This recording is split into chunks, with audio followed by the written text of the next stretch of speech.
집합투자기구 하고 있는데요. 시간에 잠깐 상장에서 집합투자기구는 다시 한번 정리하면 추가형 형태고요. 추가형이고요. 그 다음에 상장형은 뭐 이름 자체가 상장형이니까 기억하시겠죠? 개방형이다. 그 다음에 회계 결산 시점과 무관하게, 이게 중요합니다. 기업들은 대부분 회계가 있습니다. 결산 시점이 있죠. 12월 법인, 6월 법인 이렇게 있는데요. 대부분 우리나라는 지금 12월 법인인데요.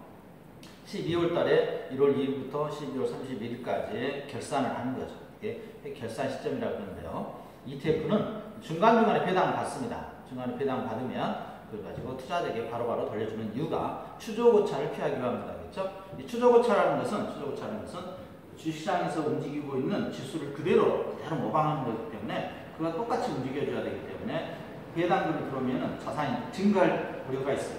그래서 추조고차를 피하기 위해서 투자자에게 배당을 바로바로 해버립니다. 가장 큰 매력이죠. 전 세계에서 가장 지금 많이 운영되고 있는 자산이 ETF입니다. 그래서 여러분들이 펀드의 역사를 보면 처음에 주식형 펀드, 그 다음에 인덱스 펀드, 그 다음에 ETF 이렇게 움직이고 있어요. 지금까지는 아마 ETF가 가장 잘 나와 있는, 잘 만들어지는 상품이다. 주식시장에 보시면 우리나라 지금 ETF가 굉장히 거래가 많이 되고 있고요. 활성화되고 있습니다. 여러분들이 하나의 좋은 ETF를 만드신다면 굉장히 많은 돈을 벌 수도 있습니다. 코덱스를 운영하고 있는 쪽이 현재 우리나라에서 삼성이라고 했죠.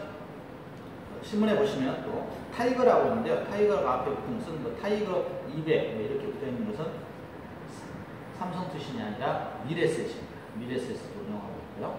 퍼세프라고 되어 있죠. 퍼세프도 있고요. 또 기타 등등. 근데 아무나 만들 수 있는 건 아니고요. 약간의 허가 받아야 되겠죠. 우리나라에서 ETF는 삼성에서 운영을 잘 해서 상품을 잘 만드는 거죠. 운영을 하는 게 아니라 상품을 잘 만들어서 지금 해외에 수출까지 하고 있습니다. 눈에 보이지 않는 상품. 회계 결산 시점과 상관없이 아무튼 이 문장 쭉 밑줄 쳐주시고 펼쳐주시기 바랍니다. 이 문장은 회계 결산 시점과 관계없이 이 문장은 시험에서 자주 보였던 질문이 되겠습니다. 자, 과세 방법인데요. 이 과세 방법도 두 가지로 나옵니다. 우리나라는 펀드는 과세를 합니다. 펀드에 투자하시게 되면 여러분들이 세금을 내야 되는데요. 과세해야 되는데 펀드가 아닌 주식시장에서 직접 거래하게 되면 비과세예요. 그래서 ETF 같은 경우도 주식시장에서 직접 사고 파니까 비과세 형태입니다. 그래서 ETF는 두 가지 형태가 있겠죠. 순수하게 펀드 형태로 운영되면 과세 대상, 그 ETF를 상장하게 되면 그 상장된 ETF라고 하는 거예요. 상장하게 되면 비과세, 이렇게 두 개로 나누니까 좀 주의하시고요.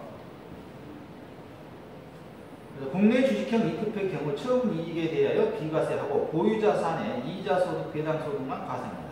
채권형 해외주식형 ETF의 경우 처음 이익과 보유기간 등에 발생한 배당소득 발표상 승분 중 적은 금액을 발표하여 과세하는 보유기간 과세 방식을 정합니다. 이 과세 방식은 이렇게 이 정도까지는 안 나올 거고요. 여러분 시험에서는 아무튼간에 주식시장에서 거래가 되는 비과세 방식이 있다. 그 다음에 펀드 형태로 운영을 하게 되면 과세다. 이 정도로 이해하시면 되겠습니다. 적용 배제 규정이 있고요. 이것은 여러분들이 이렇게 한번 쭉 읽어주는데요. 대주주의 거래 제한, 중립투표, 주식 등의 대량 보유 의무, 내부자의 단기 매매 차익반환, 임원 등의 특정 주식 소유 상황 보고 의무, 자산운용 보고서 제공 의무, 판매 청구 방법, 판매 가격 및 수수료, 판매 연기, 집합투자기구 설정 추가 시 친탁원금 전액을 현금으로 납입해야 되고요. 금전으로 납입해야 되고요. 현금이 아닙니다. 밑줄 칩니다. 동일 종목 증권의 30%. 밑줄 칩니다. 동일 종목. ETF는 집합투자업자의 운영상 제한을 하지 않아서 여러분들이 헷갈릴 텐데요. 시험 영어이 나온다. 영어이 나오는데. 자, 집합투자업자가 자산을 운영을 할 때는요. 집합투자업자가 운영을 할 때는 동일 종목이라는 게 있어요. 삼성전자라는 종목이 아무리 좋아도 일정 비율 이상 투자할 수가 없도록 해놨습니다. 그래서 현대중공업의 주식에도 여러분들은 펀드 매니저가 정말 좋아. 그래서 많이 투자하고 싶은데 비율을 정해놨다 이거죠. 그래서 동일 종목에는 자본시장법에서 10% 투자가 원칙입니다. 10%. 시험 영어에 나옵니다. 10% 투자가 원칙인데 예외적으로 100%까지 투자하는 종목이 있고요. 또 30%까지 투자하는 종목이 있습니다. 이게 시험에 나오는 거죠. 30%와 100%에 투자할 수 있는 것은 가장 안전한 자산. 가장 안전한 자산이라고 하면 국가에서 발행한 채권이겠죠. 국채. 국채는 100%까지 투자해도 가능합니다. 또 뭐가 있겠죠? 그렇죠. 한국은행이 발행한 채권이 있어요. 한국은행에서 발행한 건 통화증권이라고 합니다. 통화증권에도 100%까지 가능하고요. 국가가 지급보증한 채권, 지급보증은 국가가 지급보증 채권에 대해서도 우리가 100%까지 투자가 가능합니다. 가능하고요. 30%까지 투자 가능합니다. 30%까지 투자 가능한 것은 첫 번째 여러분들이 국채, 국가에서 발행한 국채, 지방에서 발행하면 뭐라고 할까요? 그렇죠. 지방채라고 합니다.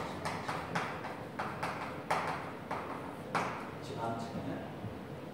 시내 직장이라고 요즘 많이 알려져 있는데 시내 직장에서 발행도 합니다. 그래서 시내 직장인 같아요. 시내 직장에서도 채권을 발행하는데 채권은 법률의 규정에 의해서 발행합니다. 누구나 발행하는 건 아니고요. 채권 시내 직장에서 발행합니다. 그 시내 직장 중에 그렇죠. 정부 투자기관, 정부가 그러는 정부에서 운영하는 공기업이죠. 여러분도 아시는 특수채라고 합니다. 산업은행에서 발행한다든가 한전에서 발행한다든가 이런 것들을 특수채라고요. 그 다음에 방금 살펴봤던 OECD 국가 경제협력기구에서 발행한 것도 있는데 이건 시험이 잘 안 나오니까 지방채, 특수채, 그 다음에 ETF도 30%까지 투자가 가능합니다. 30%까지. 또 하나가 있습니다. 하생결합증권. 하생결합증권은 결합이 있으니까 더해놓은 거죠. 하생상품하고 증권하고 더해놓은 것을 우리는 하생결합증권이라고 하는데 이 하생결합증권도 30%까지 투자가 가능하도록 자본시장법에서 규정하고 있습니다. 30%까지 투자가 가능하다는 거. 이거 외우셔야 돼요. 지금 100% 나옵니다.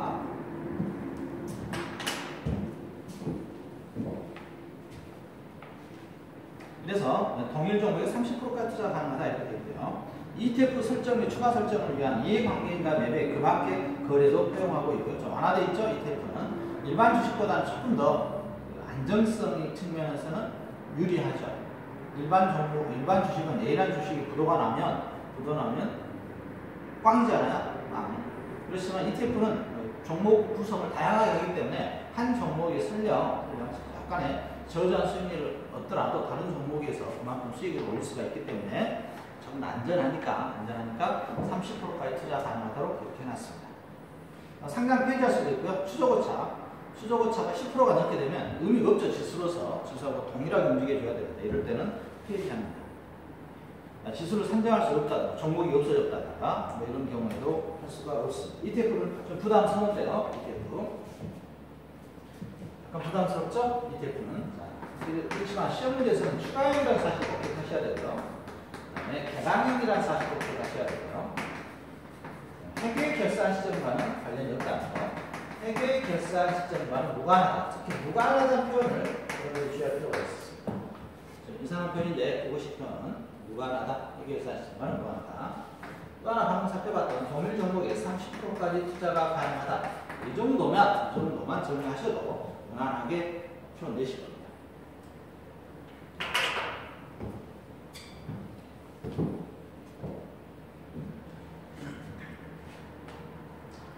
자, 여기까지 있고요. 7번 보시면 한번 어렵지 않으니까요. 여기서 4번에 보시니까 ETF 수익증권 대량 보유 투자자는 주로 발행시장을 통해 직접 판매 가능하다 그랬는데요. 시장, 발행시장과 유통시장 있죠? 발행시장은 물건을 만들어내는 시장, 유통시장은 물건을 거래하는 시장 이렇게 되어 있죠? 발행시장은 아니겠죠? 유통시장이겠죠? 발행시장과 참고로 발행시장과 중퇴선은 중요한데요. 발행시장과 유통시장이 있는데 발행시장은 물건을 만들어내는데 이것을 거래하는데 이렇게 이해하시면 되겠습니다. 시장, 우리나라는 유통시장이 주식 같으면 유통시장은 어디를 말할까요? 그래서 거래소겠죠? 그래서 한국거래소. 그다음 상호집합투자기구입니다. 상호집합투자기구. 이 상호집합투자기구는 공모보다는 완화되어 있습니다. 상호. 모집 방법에 따라서 공모와 상호로 나눌 수가 있는데 지금 이게 지우지 않은 이유가 지금 사실상 여러분 시험 문제에서 40문제 좀 하는 것 같아요. 여기서 두 번째 시간인데 뒤에는 또 매번 반복이니까. 그래서 여러분들한테 혹시 칠판에서 한눈에 계속해서 반복해서 습득하시라고 계속해서 지우지는 않고 있습니다. 필요하면 다 지울 텐데요. 이 상호 집합투자 기구는 공모와 상호가 있죠. 모집 방법에 따라서 공모와 상호로 구분하는데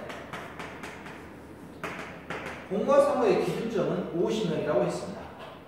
50명이 넘으면 공모, 50인 미만, 49인 이하는 상호를 하겠는데요. 공모는 다수가 모여있기 때문에 제재가 강합니다.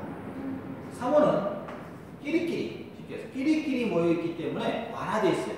주제가 지금 완화되어 있다. 공모는 엄격합니다. 피해자가 많겠죠. 잘못되면 엄격합니다. 그래서 공모 지금 우리는 대부분 하고 있는 것들이 공모를 중심으로 하고 있습니다. 공모. 근데 그 중에 특수한 형태에서 상호가 있으니까 하는데 상호는 완화되어 있다 이렇게 생각하시면 돼요. 그래서 공모에서 해야 될 것을 상호에서는 하지 않아도 됩니다. 다시 한번 어느 정도 완화됐다고요? 상호에서는 완화됐기 때문에 공모에서 해야 할 것을 상호에서는 하지 않아도 돼요. 자, 이렇게 접근하시면 이건 굳이 다 외울 필요 없어요. 교재는 엄청 많은데요. 이렇게 하지 말고요. 시험에 나오면 딱 2개만 정리하면 돼요. 2개에서 3개 정도만 정리하면 되는데 교재는 많죠. 이거 다 외울 수는 없잖아요. 3개만 합니다. 상호. 자, 첫 번째 상호에서 배울 것은 환매 금정입니다. 상호 환매 금정은 어떻게 하냐?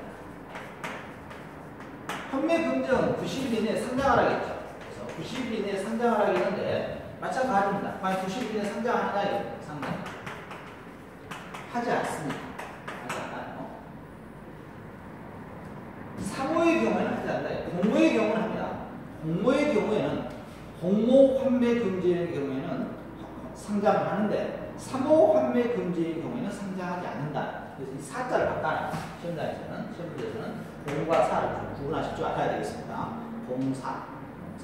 상호 환매 금지형, 상호 집합투자 기구에서 환매 금지형은 90일 이내에 반드시 상장해야 한다. 틀린 질문입니다. 사를 바꿔놓으니까 이것만 주의해서 상호 집합투자 기구에서 환매 금지형이 나오면 앞에가 상장해야 한다. 이렇게 나오면 틀렸다 보시면 돼요. 그 다음에 뭐 다른 건 또 특별한 건 없는데요. 약간 여기서 부담스러운데 파생 상품과 관련해서 이것도 시험에 예전에 단 한 번도 빠진 적이 없습니다. 한 번도. 파생 상품과 관련돼서 파생 상품은 위험합니다. 어느 정도 위험하냐면 여러분이 투자한 금액을 초과해서 훨씬 더 많이 손실이 발생하는 게 파생 상품이에요. 100만 원 투자했는데 여러분 100만 원 투자하셨을 때 손실이 100억 발생할 수도 있는 게 파생 상품입니다. 증권은 여러분이 투자한 금액만큼만 손실이 발생해요. 증권의 경우에는 최대 손실이 예정되어 있습니다. 그러나 파생 상품의 경우는 최대 손실이 정해져 있지 않아요. 어렵죠.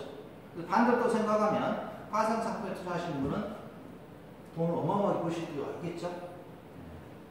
제 친구라고 하긴 좀 있습니다만 제가 아시는 분 중에 한 분은 실제 한번 신문에 검색해 보시면 돼요. 신문에 인터넷 검색해 보시면 10억을 가지고 파생 상품에 투자하셔서 뭐 1조를 벌었다는 이런 1조가 아니고 죄송합니다. 1,300억 1,000억 정도. 예전에 압구정 미꾸라지라고 계셨거든요. 이분은 그 IMF 때 은행에서 외환 딜러를 하시다가 나오셔가지고 파생 상품에 투자하셔가지고 그 당시는 선물이라고 했죠. 지금 이제 선물 옵션으로 파생 상품 시장이라고 하는데요. 그 당시는 선물이라고 했습니다. 선물 거래사 이렇게 시험을 봤었죠.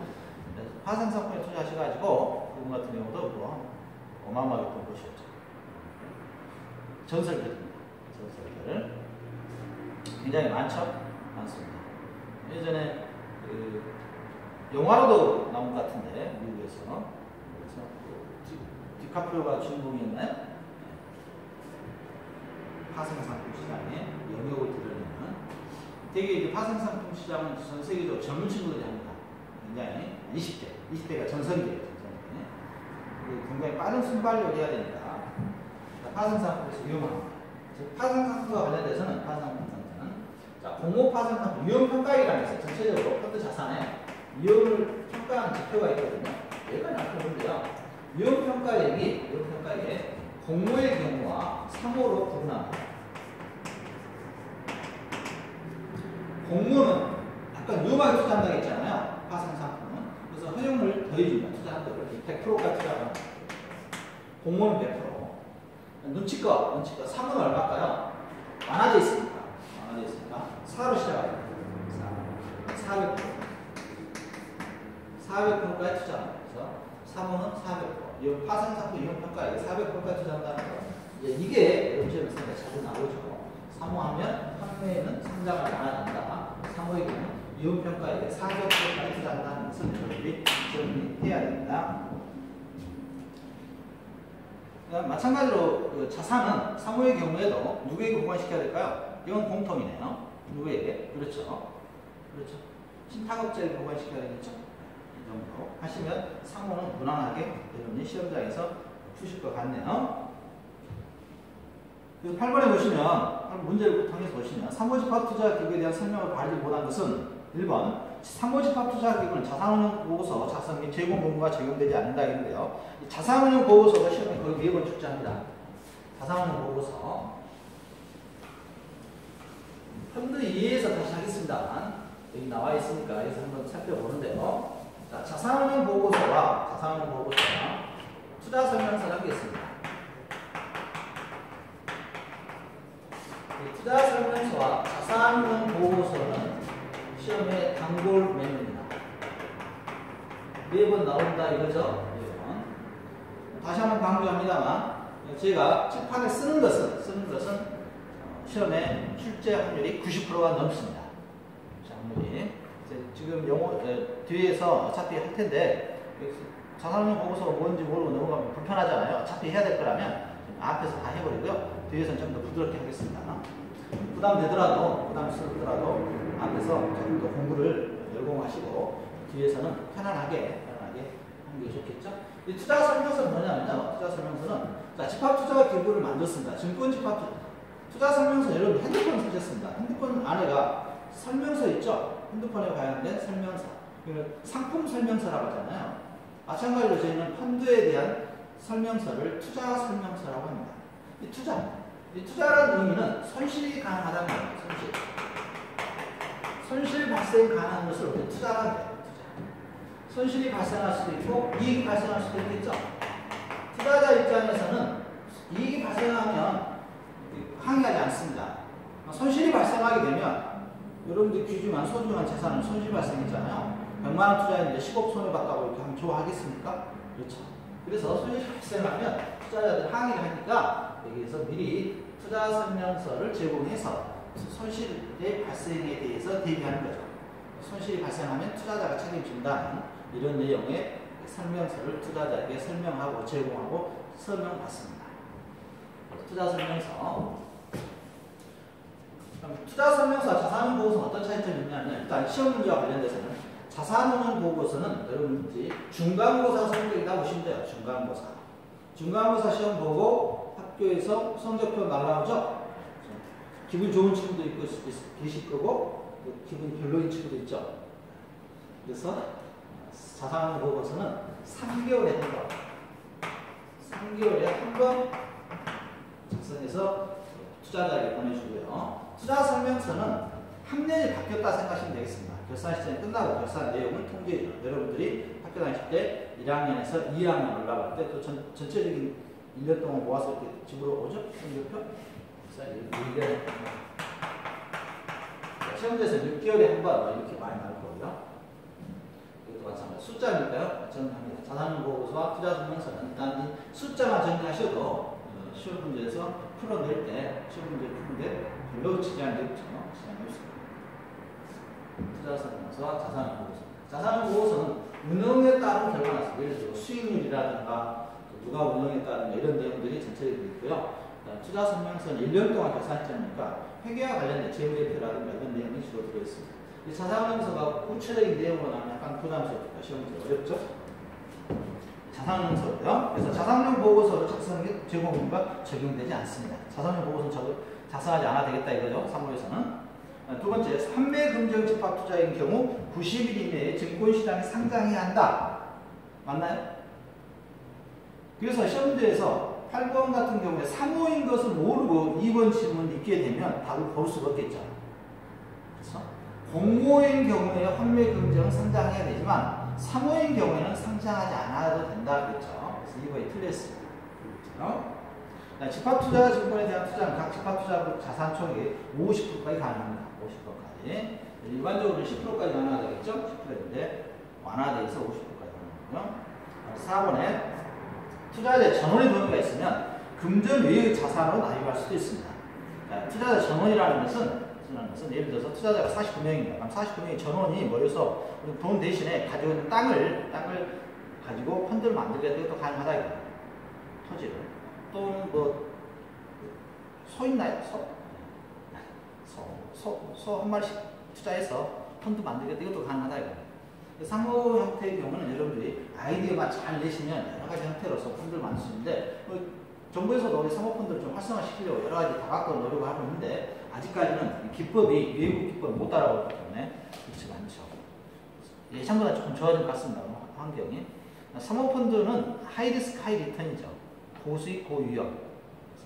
외국에서도 헤지펀드로 많이 알려져 있는데요. 우리나라에서도 지금 이걸 해서 해외에 나가서 좀 돈을 벌어보려고 하는데 아직까지는 이렇게 만족하는 것 같지 않아요. 왜냐하면 우리나라 젊은 친구들이 하지 않아요.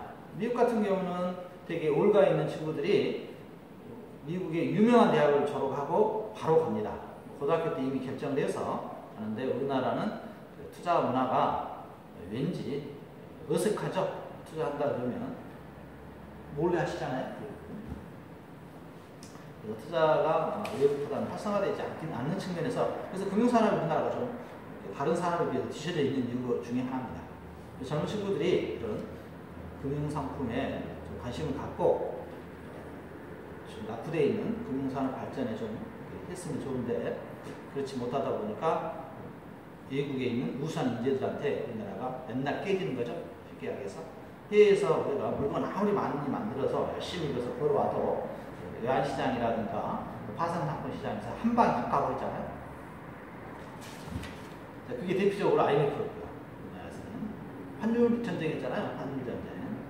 환율이 IMF 때 그 당시에는 9월, 7, 8월 달에 720원 정도 하던 것이 IMF를 겪으면서 11월, 12월, 1월, 2월까지 가서 2,000원까지 이렇게 상승했으니까 이자를 도저히 지급할 수가 없었던 거죠. 빚이 3배, 4배 늘었지 않습니까? 달러 구할 수도 없고. 그때 우스갯소리로 저희가 회사 때 상사맨들 회사에 미생에서 여러분들 혹시 상사맨들 역할 많이 보셨죠? 네, 그 당시 IMF 이후로 이제 상사맨들이 약간 주춤한데요. 정말 우리나라 70년대, 80년대는 상사맨들의 시대였죠. 어떤 물건에도 수출했지 않습니까? 그래서 그 상사맨들이 IMF 때는 백에, 배낭 백에 달러를 들고 오는, 달러를 밀수했다는 이런 전설 같은 얘기도 있습니다. 사모펀드는 아마 지금 ETF까지 나왔으니까요. 사모펀드도 시간이 조금 지나면 정부에서도 관심을 가지니까 여러분 세대에서는 아마 사모펀드가 굉장히 활성화돼서 어떤 사모펀드에 투자했냐에 따라서 수익이 완전히 많이 달라지겠죠. 지금 초저금리 시대지 않습니까? 1%대니까 이건 여러분들한테 여러분 세대에 좋은 한번 정도 도전해볼 이런 상품이 되겠습니다.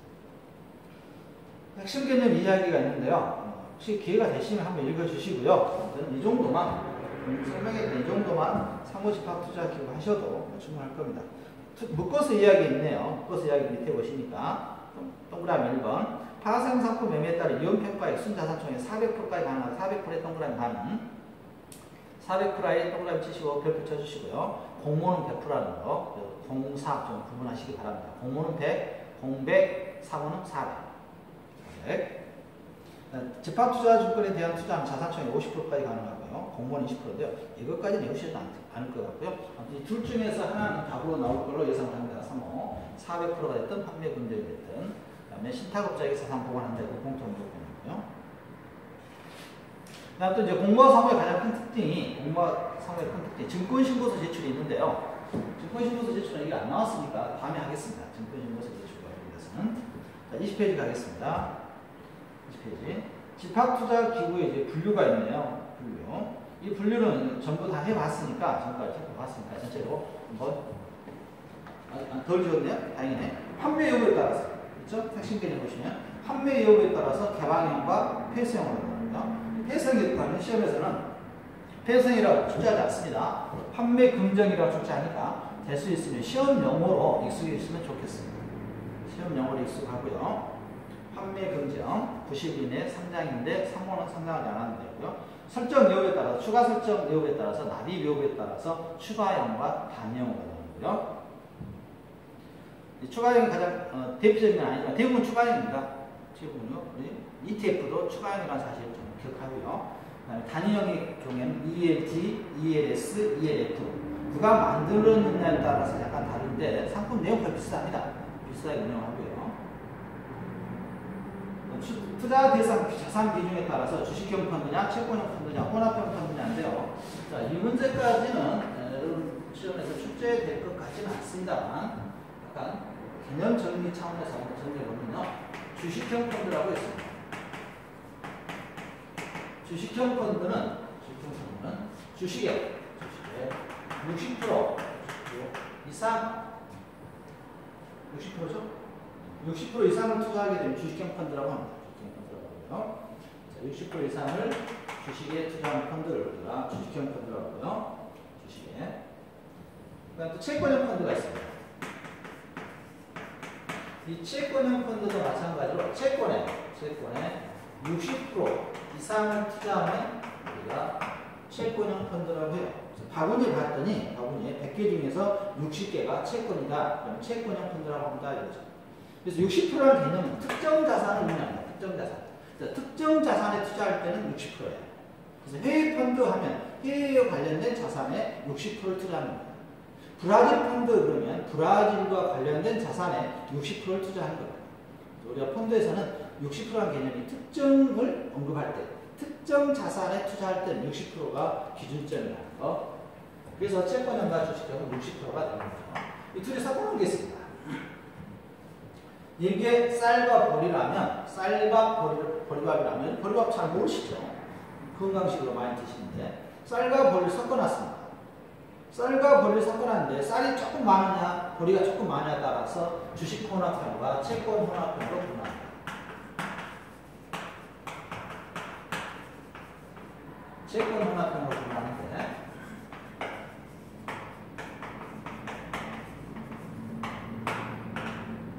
자, 주식 혼합형은 주식에 50% 이상을 투자합니다. 기준점이 주식이죠. 자, 채권 혼합형 문제예요.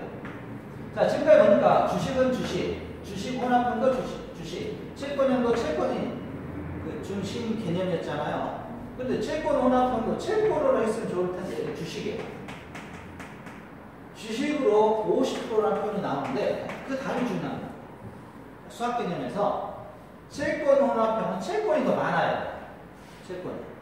주식 혼합형은 주식이 더 많으니까 50% 이상 이렇게 있잖아요. 그러면 채권이 더 많아야 되니까 어떤 표현을 써야 될까요? 주식 50%? 그렇죠. 미만이라는 개념이 있죠.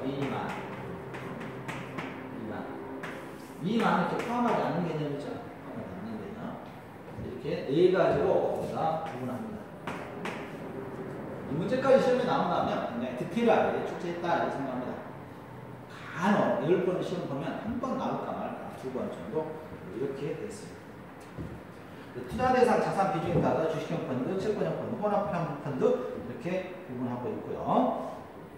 그래서 여기서 주의할 것은 여러분 보시겠지만 이게 좀 주의해야 되겠죠? 채권 혼합형 미만이라고 하기 때문에 이것만 주의하신다면 그렇게 어렵지는 않을 겁니다.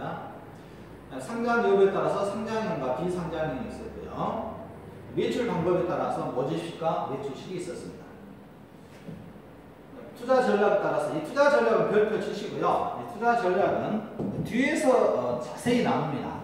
뒤에서 자세히 하니까 여기서는 좀 미리 하자면 지금 사실상 지금 20페이지 있죠? 20페이지에 있는 게 여러분들 시험 문제에서는 4문제에서 5문제 정도에서 출제를 하겠네요. 이런 내용도 이제 계속 반복을 할 텐데요.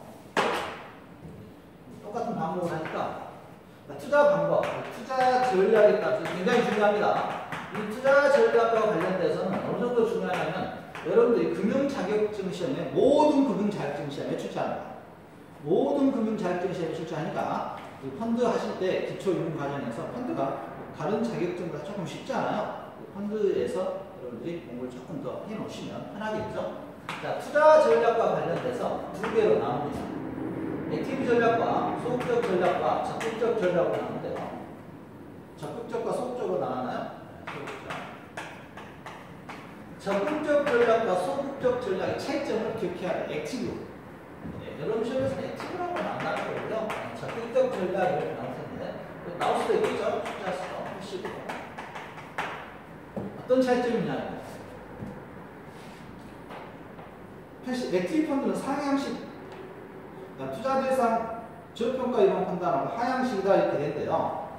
자, 종목을 선정할 때 여러분들 어떤 종목을 선정할지에 따라서 종목 선택하는 방법이 두 개로 나옵니다. 종목 선택하는 방법을 상향식이 있고 하향식이 있습니다. 하향식이 있고 탑다운 방식이라고 하죠. 바텀업 방식이라고 해서 상향식이 있는데요. 하향식은 어렵지 않습니다. 탑다운, 위에서부터 밑으로 내려갔다 이거죠. 탑다운 방식, 그 다음에 바텀업 방식인데 탑다운 방식, 바텀업 방식으로 하지 않고 여러분 시험에서 하향식, 상향식을 가로에 넣어줄 겁니다. 영어는. 그래서 영어에 대해서 부담 갖지 않으셔도 돼요. 영어는 여러분들 교재에서 시험장에 가면 가로로 묶어서 출제자가 친절하게 넣어주니까 굳이 영어까지 할 필요 없고요. 그냥 상향식, 하향식 쉽게 하시면 돼요. 위에서부터 밑으로 내려오면서 종목을 골라내면은 하향식, 밑에서부터 위에 올라가면 상향식, 바텀업을 하면서 폭탄이 터지는 이런 모습을 의미한다 그래요. 폭탄이 밑에서부터 터지잖아요. 자, 제가 지금 할 테니까 한번 예측해 보시기 바랍니다. 어떤 방식인지. 지구, 아시아, 그 다음에 대한민국, 서울, 명동. 무슨 방식이죠? 좁혔죠. 내려왔죠. 넓은 범위에서. 이렇게 해서 명동을 찾아냈네요. 이게 무슨 방식일까요? 그렇죠. 하향식 방식입니다. 이렇게 해서 종목을 골라내는 것을 우리가 하향식 방식이다. 하향식 방식. 그래서 하향식 방식은 멀리 보면서 전체적인 흐름을 보면서 구체적으로 파고 들어가는 거죠. 파고 들어가서 종목을 선택해내는 방식. 이게 하향식이고요. 상향식도 둘로 나눕니다. 상향식은 기본적 분석과 기술적 분석으로 나와요. 이 기본적 분석은 내재 가치를 중요시합니다. 내재 가치. 그래서 여러분들이 회계에 배우는 것이 기본적 분석이다 보시면 돼요. 기본적 분석. 그래서 증권투자 상담사 시험에 증권투자 권유 대행이라든가 증권투자와 관련된 시험을 여러분들 응시하시게 되면 기본적 분석이 통상 6문제에서 8문제 이렇게 출제하죠. 기술적 분석입니다. 기술적 분석은 매매 타이밍입니다. 매매. 언제 주식을 사고 팔지에 대한 추세, 과거 추세를 가지고 예측하는 거죠. 과거 추세라든가 패턴 이런 걸 가지고 예측하는 건데요. 그래서 내재 가치를 따져서 저평가 여부를 살펴보겠다 이겁니다. 회사가 저평가됐는지 고평가됐는지, 회사가 저평가되어 있으면 매수하고 회사가 고평가되어 있으면 매도하는 전략을 취하는 게 우리가 기본적 분석을 하는 겁니다. 우리 주식시장에서 신으로 불리는 사람이 있죠. 주식의 신. 저평가된 종목을 투자해서 장기간 보유해서 세계 1위의 부자가 된 사람 있죠. 오로지 투자만 하셔서. 한 번씩 들어보셨을 겁니다. 할아버지. 오바마에 사신 할아버지. 워런 버핏 같은 경우는 저평가된 주식을 사서 주구장창 들고 있는 거죠. 회사가 고평가될 때까지. 이렇게 해서 주식 투자를 해서 신으로 추앙받고, 그렇죠. 어마어마한 대가죠. 일반인들이 할 수 없는 저평가. 우리나라에도 2개 종목 정도 투자했다는데, 포철의 포스코죠. 포스코에 투자하고 한 종목은 대구에 이제 한번 왔죠. 그건 공항 패션 놀랬죠? 우리나라에 취재 오셨어요? 그분이 건강 지금 나이 굉장히 많이 드셨는데 굉장히 소박하시죠? 전 재산을 또 기부하시고 배울 점이 많은 것 같습니다. 그래서 신호를 추앙받고 있는 것 같은데 우리나라에 오셨을 때 공항 패션 아주 놀랐습니다. 거의 우리나라 보면 추리닝 차림으로 나오셨죠. 직접 방문해서 회사 한번 살펴보시고 이렇게 갔는데요. 해년마다 워런버핏과의 점심과 관련돼서 식사하는데 경멸하죠. 식사 30분 정도 하는 것 같은데 30분에 $100만 넘죠. 다 기부하는 거예요. 기부를 하기 위해서 그래서 워런버핏과의 점심의 경매 좋은 의도로 하고 있죠. 워런버핏과 또 빌 게이츠 굉장히 친분이 강하죠. 두 사람의 공통점은 여러 가지가 있겠지만 부자들의 역할에 대해서 좀 더 솔선수범해야 된다, 좀 헌신적이어야 된다. 슈퍼리치들이 좀 더 많은 자산을 사회에 기부하는 행위를 해야만 자본주의가 좀 더 윤택해진다 이렇게 주장하는 두 사람의 대표적인 사람들이죠. 두 사람 인연도 참 재밌는데요. 지금 시간입니다. 또 빌 게이츠 이야기 나왔으니까요. 빌 게이츠의 부인도 대단하시죠. 부인은 아프리카에 빌 게이츠하고 둘이 부인하고 연애했던 내용도 재밌는데요. 회사에서 빌 게이츠도 와이프의 영향을 받아서 부인의 영향을 받아서 지금 자선사업 쪽에 하고 있고요. 워런버핏도 영향을 받아서 자기 재산의 거의 대부분을 무슨 재단인데 수잔인가요? 그쪽에 기부했죠. 우리나라 같으면 자기 이름으로 할 텐데 저기 기부했습니다. 아프리카에 저서 어린이들에게 학기 많은 공부를 해주고 의약품이라든가 유엔 통계가 1년에 어마어마하게 많은 분들한테 이렇게 도움을 주는 것 같아요. 여러분 중에서도 그런 일 했으면 좋겠습니다. 부적평가 나와서 워런버핏까지 해봤습니다. 이게 상향식이고요. 상향식은 전체적인 흐름에 따라서 위에서부터 밑으로 내려오면서 종목을 선택하는 거고요. 대부분의 펀드 매니저는 두 가지로 혼용합니다. 기본적 분석을 좀 더 중요시하죠. 왜냐하면 회사의 재무제표라든가 이런 쪽을 한번 살펴볼 필요가 있으니까요. 투자 전략입니다. 에퀴펀드 상향식 투자 대상의 저평가 여부만 판단한다는 뜻이고요. 바텀 방식이라고 하고요. 하향식은 우리가 두 개로 나눌 수가 있죠. 하향식이 있고요.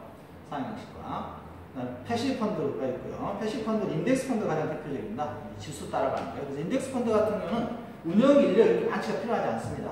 종목을 구별할 필요가 없겠죠. 시장에서 비율대로만 투자하면 되니까요.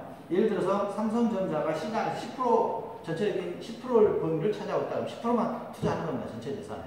현대중공업이 5%를 차지하고 있으면 현대중공업에서 5%만 투자하는 겁니다. 전체 자산에서.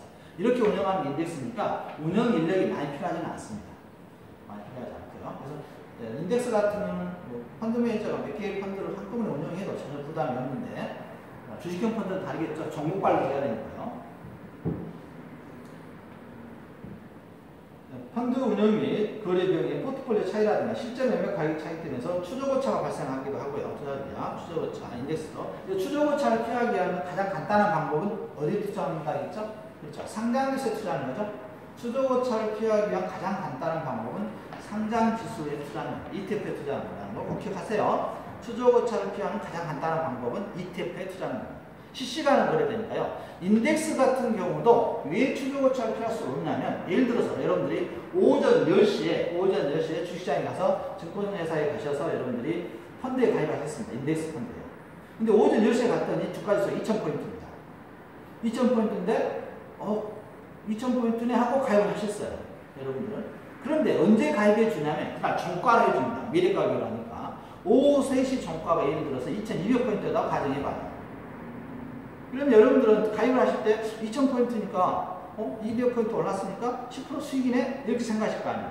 그렇지만 인덱스 펀드에 가입할 때는 2200포인트로 가입해 줍니다. 오전 10시 가면 의미가 없죠. 의미가 없어요. 그래서 추적오차가 발생했죠. 또 비용도 좀 비싸고요. ETF보다는 비쌉니다.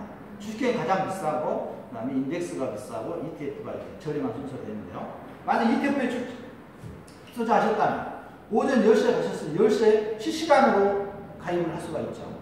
그러니까 추적오차를 다른 펀드에 비해서는, 다른 상품에 비해서는 피할 수가 있는 거죠. 투자 지역에 따라서 나올 수가 있고요. 국내에 투자할 수도 있고 해외에 투자할 수도 있고요. 대체 투자도 가능하고요. 부동산이라든가 리츠라, 리츠는 미국에서, 외국에서 우리는 데는 부동산 투자회사를 리츠라고 합니다. 사회 간접 투자 이런 데도 있고요. 자, 여기까지 21페이지입니다. 21페이지. 부동산 집합투자기구입니다. 부동산 집합투자기구는 부동산 집합투자기 정의를 보시면 부동산 집합투자기구는 집합투자 재산의 50%를 초과해서 부동산에 투자하는 것을 우리가 부동산 집합투자기구라고 하겠죠. 네, 이것도 마찬가지로 푸트콘 20이니까 90일 내에 반드시 상장해야 됩니다. 투자 대상 자산에서 부동산에서 보시면 부동산은 취득 및 매각, 관리 및 개량, 임대, 개발 등의 방법으로 투자 가능한데 이렇게 중개라고 적습니다. 중개가 없죠? 부동산 펀드에서.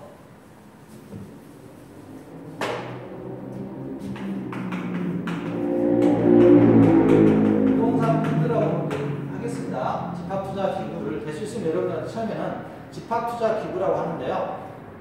처음에 익숙하시라고요. 하지만 워낙 펀드 하다 보니까 저도 가끔씩은 펀드라고 합니다. 집합투자기구라고 길지 않아요, 쓰기가. 펀드라고 할 테니까 이해하시고요. 펀드 하면 여러분들은 뭘 알아들어야 된다고요? 집합투자기구. 집합투자기구를 알아두셔야 돼요. 그럼 이 펀드 투자 권유 대행이 시험이냐? 집합투자 권유 대행이 이렇게 해야 되지. 그렇죠? 시험입니다. 투자 대상에서 중개는 없습니다. 이 중개라는 표현을 주의할 필요가 있냐면 부동산 중개업 있잖아요. 공인중개사. 그래서 중개라는 표현은 없습니다. 중개는 없고요. 중개업하는 공인중개사 쪽에서 하시겠죠? 부동산 관련 권리에서 지지전 있었고요. 지지전. 그래서 물권적 성격이라는 거. 그건 주의할 필요가 있어요. 지지전은 물권적 성격이다. 그 다음에 채권적 성격이고요. 채권적 성격은 고정적인 이자를 받을 수 있는 이런 채권이다 이거죠. 임차권과 분양권이 되겠습니다. 특히 분양권은 주의할 필요 있겠죠. 부동산과 관련된 증권이 있는데요. 특별한 게 없으니까 읽어주시고요. 자금 납입 방법이 있고요. 현금 납입 원칙이나 그러니까 끊고 원칙적으로 현금이 납입을 해야 돼요. 그러나 사모의 경우에는 전후의 동의와 받으면 실물자산으로 납입도 가능합니다. 실물자산 납입 가능하니까. 부동산은 평가입니다. 부동산 평가는 여기서도 마찬가지로 시가를 평가해야 되겠죠? 시가 평가하지만 시가 그럴 때는 공정가액을 평가합니다. 공정가액 평가고요. 문제는 몇 문제 하지 않았는데요. 시험 문제와 관련돼서는 지금 여러분들하고 많이 하고 있는 것 같습니다. 많이 하고 있으니까. 22페이지 가시면 부동산 펀드의 운영인데요. 자, 운영. 부동산 펀드 운영과 관련돼서는 다음 시간에 하도록 하겠습니다. 고생하셨습니다.